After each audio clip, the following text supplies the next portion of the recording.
Hello student, welcome to my YouTube channel. आज हम समझने वाले हैं दोस्तों बीएससी फाइनल ईयर का एक महत्वपूर्ण टॉपिक। और ये जो है सेकंड बुक हमारा जो अलजेब्रा है, एब्स्ट्रैक्ट अलजेब्रा, उससे रिलेटेड है। ठीक है, आइए समझते हैं। एक टॉपिक है हमारा संयुग्मी वर्ग, या फिर इसी को कहा जाता है कॉन्जुगेट क्लासेस। क्या पढ़ा जाता है? Conjugate classes. ठीक है, ये क्या होता है इसके बारे में हम लोग समझने वाले हैं दोस्तों। किस तरीके से हम इसको रिप्रेजेंट करेंगे उसको ध्यान देते हैं। मान लेते हैं हमारे पास एक ग्रुप है जो जिसको हम डिनोट कर रहे हैं जी से। ठीक है, और उसका एक एलिमेंट है कौन? ए। ठीक, तो ए बिलोंग्स टू जी। एक ग्रुप है ना, जिसका एक एलिमेंट है कौन? ए। तो इसके लिए फॉर है ना, फॉर ए बिलोंग्स टू जी या ए बिलोंग्स टू जी के लिए हम एक क्या बताएंगे, कॉन्जुगेट क्लासेस बनाएंगे या संयुग्मी वर्ग बनाएंगे। उसमें जो एलिमेंट होंगे वो किस तरीके से रहेंगे उसको हम देखेंगे।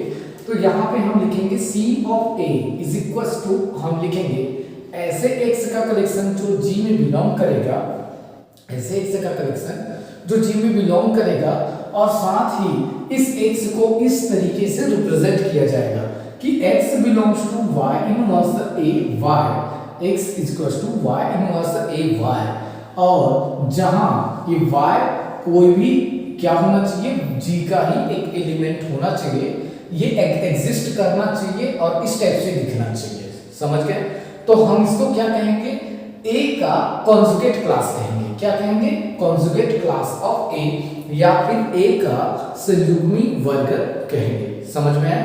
तो a का संयुग्मी वर्ग कौन होगा? तो a का संयुग्मी वर्ग होगा हमारा क्या होगा? इस टाइप से रहेगा, ऐसे x का कलेक्शन जो बिलोंग करेगा g में, जहां x is equal to y inverse a y, जहां y बिलोंग्स टू g। तो इस टाइप से आपका क्या रहेगा? c ऑफ a रहेगा। ठीक है, अब हम बात करते हैं कि इस c ऑफ a में जो है इसको हम रिप्रेजेंट कर सकते हैं इस तरीके से भी, x जो है वो सिमिलर होगा a की। तो यहाँ पे हम सिमिलर प्रॉपर्टी को हम किस तरीके से पढ़ेंगे? इस तरीके का, मतलब x जो होगा इक्वल्स टू होगा y इनवर्स a y। ठीक है, जिस टाइप से हम लोग मैट्रिक्स में सिमिलरिटी प्रॉपर्टी का यूज करते हैं कि a जो है b का सिमिलर तभी होता है जब a equals to p inverse a, b p ऐसा होता है तो b के सिमिलर हो जाता है। तो उसी तरीके से हम लोग यहाँ पे भी कॉन्जुगेट क्लासेस की तरीके से यहाँ पे हम लोग सोच सकते हैं। ठीक है, तो इसको ध्यान रखेंगे हम लोग। दूसरी बात हमको ये ध्यान रखना है कि हमेशा जो ग्रुप होता है वो क्या होता है कि कॉन्जुगेट क्लास, जितने भी कॉन्जुगेट क्लास बनाए जा सकते हैं जी के एलिमेंट का, उन सभी कॉन्जुगेट क्लास का यूनियन जो होता है वो ग्रुप होता है। ठीक है, मतलब यूनियन किया जाए, कॉन्जुगेट क्लास बहुत सारे एलिमेंट है, उन सभी कॉन्जुगेट क्लास बनाया जाए उन सभी का, और यूनियन किया जाए तो वो ऑलवेज क्या बन जाएगा? ग्रुप ही बन जाएगा। वापस क्या बन जाएगा? वो ग्रुप बन जाएगा। ठीक है, दूसरी बात हम बात करते हैं कि ऑर्डर ऑफ जी के बारे में। मतलब ऑर्डर मतलब उस ग्रुप में अवयवों की संख्या कितनी है, उसमें नंबर ऑफ एलिमेंट कितने हैं, जी में नंबर ऑफ एलिमेंट कितने हैं या अवयवों की संख्या कितने हैं, वो होती है ऑर्डर। ठीक है, तो order of G is equals to, हम बोलेंगे कि summation of A belongs to G and C, यहाँ पे हम लिखेंगे order of C of A, है ना। मतलब इस सी ऑफ ए जो कॉन्जुगेट क्लास बनाएंगे उसकी जो ऑर्डर होगी, उसके ऑर्डर की क्या होगा? वो समेशन के इक्वल होगा। तो इस टाइप से क्या होगा? यहाँ पे समेशन के इक्वल होगा। तो इसलिए आपको इस चीज को अच्छे से ध्यान में रखना है। ठीक है, दूसरी बात हम करते हैं, एक आता है, ये तो हुआ संयुग्मी वर्ग, एक आता है हमारा संयुग्मी सेल्फ, मतलब स्वयं, है ना, स्वयं संयुग्मी अवयव। क्या होता है? स्वयं संयुग्मी अवयव। ठीक है, अवयव, या फिर इसी को बोलते हैं सेल्फ कॉन्जुगेट एलिमेंट। क्या कहा जाता है? सेल्फ कॉन्जुगेट एलिमेंट पढ़ा जाता है। तो सेल्फ कॉन्जुगेट एलिमेंट होता क्या है, इसके बारे में हम लोग ध्यान से समझते हैं कि मान लिया जाए कोई एक एलिमेंट है जो ग्रुप का मेंबर है। मैं शुरुआत ले लेता हूं ए बिलोंग्स टू जी। तो इस ए को हम क्या कहेंगे, सेल्फ कॉन्जुगेट एलिमेंट कहेंगे। ए को हम क्या कहेंगे, सेल्फ कॉन्जुगेट एलिमेंट कहेंगे या स्वयं संयुग्मी अवयव कहेंगे। ये तभी कहेंगे, ये if and only if case होगा। ये कब कहेंगे उस पे ध्यान देना, if and only if a is equals to y inverse a y, और for every a belongs to for every y belongs to g, है ना। तो यदि a का कॉन्जुगेट कौन हो, a ही हो, मतलब वापस a में ही जाए, तो हम उसको क्या कहेंगे, हम कहेंगे स्वयं संयुग्मी अवयव कहेंगे। या फिर हम इसको इस तरीके से भी लिख सकते हैं कि C of A is equals to singleton A, मतलब A का कॉन्जुगेट क्लास केवल एक ही एलिमेंट हो और वो केवल A ही हो, ठीक है। तो यहाँ पे हम ऐसा कहेंगे। तो हमारा जो प्रॉपर्टीज है उस पे हम ध्यान देते हैं। तो हमारा जो प्रॉपर्टीज है, फर्स्ट प्रॉपर्टी है C of A is equals to singleton A if and only if A belongs to centre of G। तो पहले तो हम सेंटर ऑफ G के बारे में जान लेते हैं, उसके बाद हम वहां पे पहुंचेंगे। तो एक चीज और हम देख लेते हैं कि सेंटर ऑफ ग्रुप, है ना, सेंटर ऑफ ग्रुप, या हम बोल सकते हैं समूह का केंद्र, ये क्या होता है इसके बारे में हम लोग समझ लेते हैं। तो सेंटर ऑफ G क्या होता है, ऐसे जेड का कलेक्शन जो G में हो और ये जो जेड है वो G के सारे एलिमेंट के साथ कम्यूटेटिव प्रॉपर्टी सेटिस्फाई करता हो, क्रम विनिमय नियम सेटिस्फाई करता हो। तो हम यहाँ पे बोलेंगे ZX is equals to XZ, जहाँ X जो होगा for every X belongs to G के सारे एलिमेंट के साथ। देखो फॉर एवरी का मतलब होता है सभी एलिमेंट, G के सभी एलिमेंट, बिलोंग टू मतलब आपका G के सभी एलिमेंट, G के सभी एलिमेंट के साथ कम्यूटेटिव प्रॉपर्टी सेटिस्फाई करता है। तो ऐसे Z का कलेक्शन जो होगा वो सेंटर ऑफ G में होगा।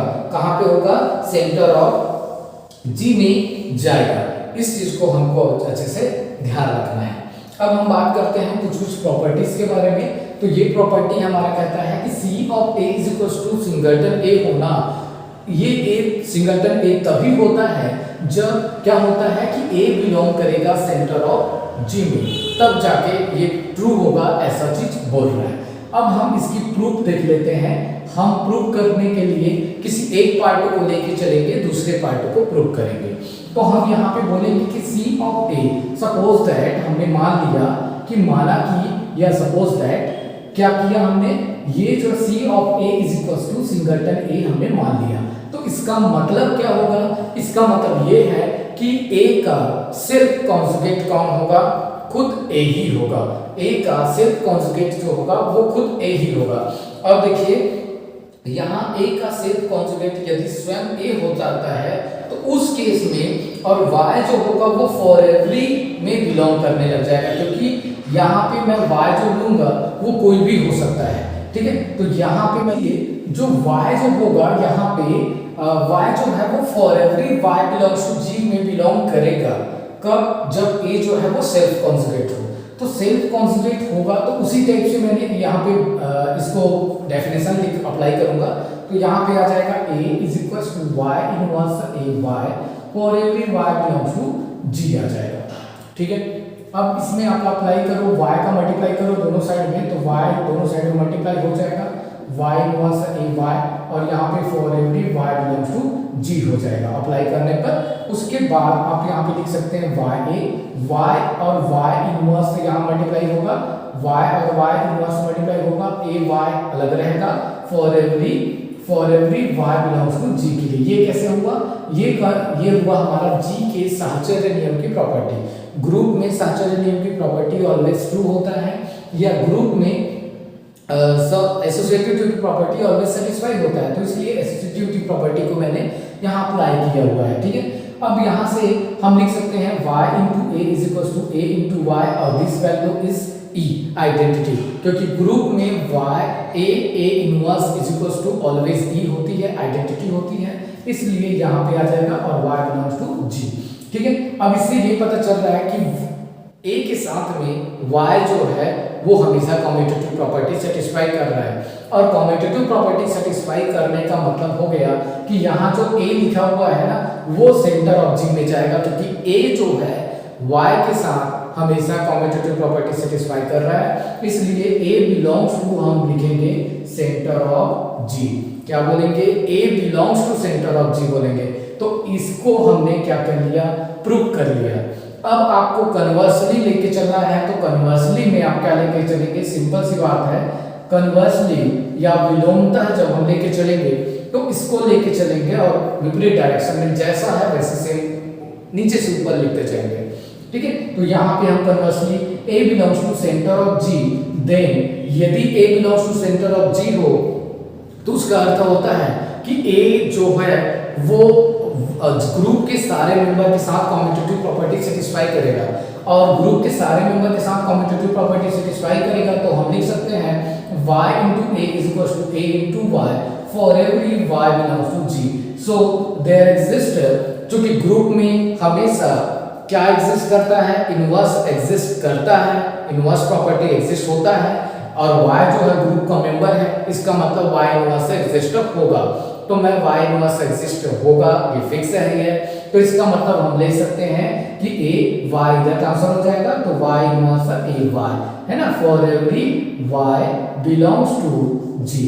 क्योंकि इनवर्स एग्जिस्ट हो रहा है इसलिए हम ऐसा अप्लाई कर सकते हैं, दोनों साइड में y इनवर्स का मल्टीप्लाई हो गया, y इनवर्स और y जो है आइडेंटिटी हो गया, आइडेंटिटी की वजह से a हो गया, तो a is equal to y inverse a इनटू y है। ठीक है, अब इससे ये पता चला कि ये जो है, इससे यही पता चला कि C of A is equal to singleton A, मतलब A का self inverse self conjugate element कौन है? स्वयं A ही है, इसलिए C of A is equal to singleton A मिला। ठीक है, तो यहाँ से हमको ये मिल गया, तो कन्वर्सली भी हमने प्रूव कर लिया। अब हमको प्रूव करना था क्या? If and only if property, तो हमने ये if and only if property को सेटिस्फाई कर लिया। ठीक है, तो इस तरीके से हम लोग इस क्वेश्चन को सॉल्व करेंगे। सिंपल था, है ना, बहुत ही कॉम्प्लिकेटेड नहीं था, आसानी से बनाया जा सकता है, लेकिन आपको डेफिनेशन बिल्कुल ध्यान में रखना है। सेल्फ कॉन्जुगेट में फॉर एवरी साइन को लिखना अनिवार्य है, तो आप लिखना है इसको। ठीक है, मैं आपको यहाँ पे फॉर एवरी साइन को लिखना है, ध्यान रखना, इसको लिखना है आपको, और इस टाइप से आपको बनाना है। ठीक है, समझ में